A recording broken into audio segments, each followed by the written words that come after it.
siya na klase ng rambutan. Around 11 PM po. Ipagpaumanhin po ninyo, pero sadyang nagkasundo kami nitong kasama ko. Ayan po si kuya. So nag-akyat kami. Yung heto po ay galing pa sa taas. Doon namin binuo at kinumpleto bago ibaba ang sako. Tapos may nauna kaninang ibinaba na niya before ako umakyat. Andito po, napakarami po sa baba. Ayan po, lapit ko lang. Yan talagang reddish at mga pinkish type talaga siya. Tsaka ayan po, buksan ko po para sa inyo, no po. Yan.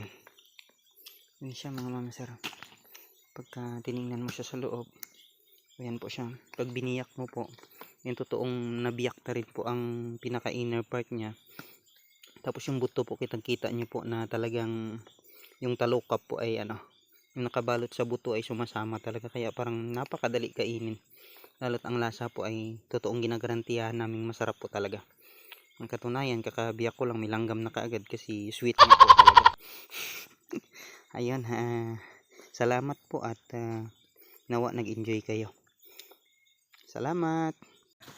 Talagang totoong sobrang tamis po. Masarap siyang kainin. Ayan, namumulot kami ngayon pansamantala po. Ayan si kuya. Sa mga nakakakilala, pinapanawagan namin po.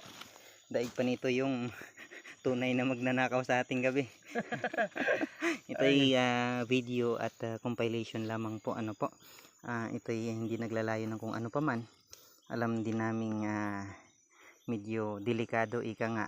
Hindi namin to ginawa sa kung ano pa man, kundi sadyang nagpapaalalahan na naman kami na mag-ingat. At ini-enjoy lang namin kasi may binabantayan kami ngayon dito sa farm. So since hindi kami makatulog, marami namang bunga itong puno ng rambutan, kaya nag-harvest muna po kami kahit hating gabi. Ipagpaumanhin na rin at sadyang giging katuwaan lamang po ito. At nawa ay kung mapanood ninyo ay mag-enjoy din po kayo. Ayan, maraming salamat po at magandang gabi po ulit. Ayan mga ma'am sir, magandang gabi po. As you have seen, parang total blackout siya kasi gabi. Nandito kami ngayon sa Bukirin at part ng harvesting namin dito at clearing. Nagkaroon kami ng konting assessment dito, and then at the same time may bunga po kasi itong rambutan. Midnight po ay around 10 PM rather ay nag-akyat kami ng rambutan at sadyang palibasa hindi kami makatulog, kaya heto po, nag-harvest kami ng rambutan, which is maharlika po siya at matamis mga kaibigan.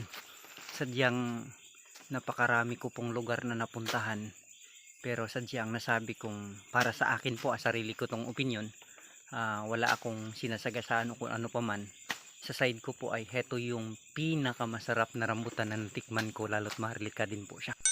So ewan ko lang po doon sa ibang area, may mas matamis pa, pero mga hindi siya kapag kinain mo ay hindi nasama ang parang niya, tumatakip doon sa balat.